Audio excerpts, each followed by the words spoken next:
Hi everyone! Have a good day! Ayan guys, baka magtaka kayo bakit ganyan yan siya. O diba twins? Yan po kami mag-start at gumawa ng made to order na mga sandal namin. And for your information guys, mga genuine leader po siya. Ayan.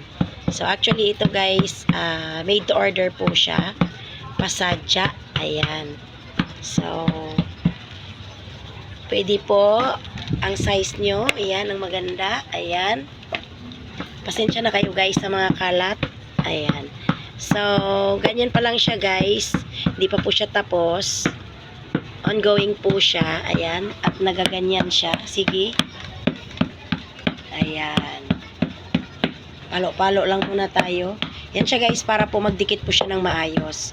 Kasi kailangan po nating patuyuin yung mga pangdikit niya dyan para po magdikit po ng maayos. At kailangan po nating gawin po yan para po magdikit po siya ng maayos. Ayan. So, ang kagandahan guys, uulitin ko, yung pasadya or made to order, makapili po kayo ng design ninyo, size ninyo, at saka syempre, ang color combination na gusto ninyo. Ayan. O, diba? Ayan. So, ayan guys, oh. Pareho sila design. Pero iba po siya ang kulay. Ayan. Iba po siya ang kulay. Ayan. May black. May brown. Ayan. Iba po yung size. Yun po ang maganda dyan. At saka, ang maganda kasi pag made to order guys, lalo pa po sa mga maliliit ang paa. O ang oversize ang paa. Kasi sukat at size talaga nila guys. Kapag magpasadya sila. O, diba? Ito guys, actually, ang cute nitong design na to. Ayan.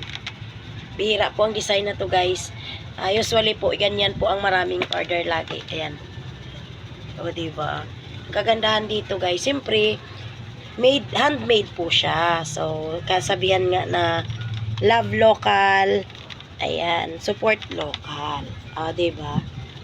Ang ganda. So, ito po guys, ang iba. Ayan. Tapos na po. Yan ang nung nakaraan ang in-upload ko guys. Pero hindi pa siya tapos. Ngayon, ayan na, tingnan mo naman.